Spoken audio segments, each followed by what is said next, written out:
Assalamualaikum warahmatullahi wabarakatuh. Perkenalkan, nama saya Rizaldi Ahmad dari Departemen Survei dan Perencanaan Divisi Project PT Raja Sukses Propertindo.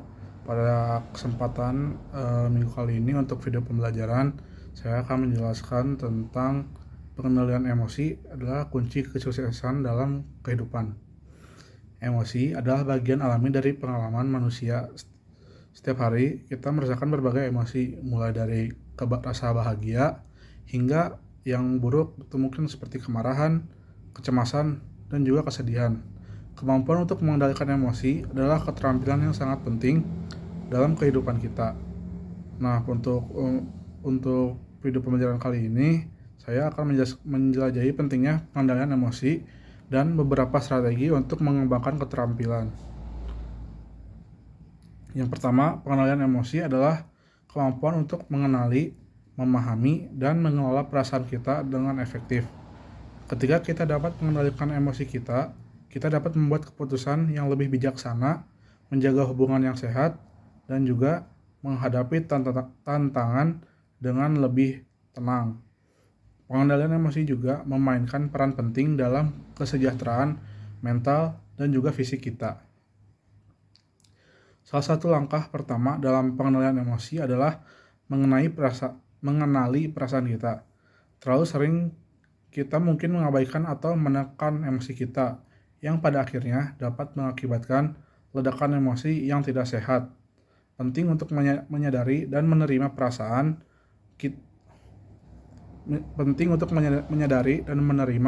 perasaan kita, bahkan jika mereka tidak selalu nyaman. Ini adalah langkah awal dalam mengendalikan emosi kita. Selanjutnya, kita perlu memahami penyebab emosi kita. Apakah kemarahan kita berasal dari frustasi dalam pekerjaan atau kecemasan tentang masa depan kita? Dengan memahami akar penyebab emosi kita dapat mengambil langkah-langkah konkret untuk mengatasinya. Ini bisa termasuk berbicara dengan seseorang yang kita percayai, atau juga mencari bantuan profesional menggunakan teknik relaksasi seperti meditasi ataupun olahraga.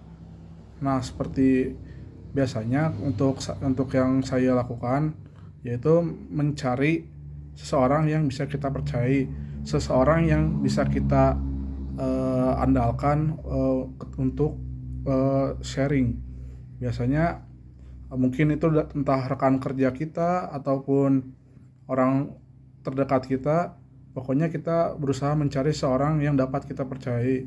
Atau jika kita diibaratkan tidak mempunyai seseorang yang bisa dipercayai, mungkin bantuan profesional seperti ke dokter psikolog itu lebih membantu, karena mereka juga merupakan seorang yang profesional. Kemudian mengembangkan keterampilan komunikasi yang baik juga merupakan bagian penting dari pengendalian emosi. Saat kita mampu mengungkapkan perasaan kita secara jujur dan terbuka kepada orang lain, kita dapat mengurangi konflik dan juga meningkatkan pemahaman bersama. Ini membantu memperkuat hubungan kita dengan orang-orang di sekitar kita. Selain itu, manajemen stres adalah aspek penting dari pengendalian emosi. Stres dapat memicu reaksi emosional yang kuat. Jadi, penting untuk memiliki strategi untuk mengatasi stres.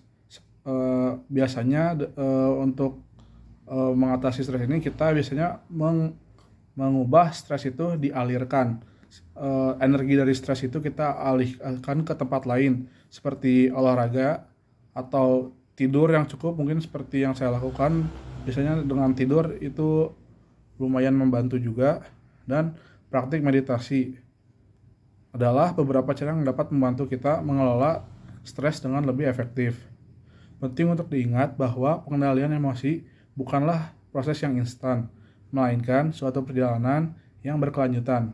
Ini memerlukan kesabaran dan juga latihan terus-menerus, namun manfaatnya sangat besar. Dengan mengendalikan emosi, kita dapat menjalani kehidupan yang lebih bahagia, lebih seimbang, dan lebih sukses. Dalam kesimpulannya, pengendalian emosi adalah keterampilan penting yang dapat meningkatkan kualitas hidup kita secara signifikan. Dengan mengenali, memahami, dan juga mengelola emosi kita dengan baik, kita dapat membuat keputusan yang bijaksana, menjaga hubungan yang sehat, dan menghadapi tantangan hidup dengan lebih tenang. Jadi, marilah kita terus mengembangkan keterampilan ini untuk mencapai kesuksesan dalam kehidupan kita dan menjadi pribadi yang lebih baik. Sekian untuk video pembahasan minggu kali ini. Mohon maaf jika ada tutur kata yang salah. Wabillahi taufiq wal hidayah. Wassalamualaikum warahmatullahi wabarakatuh.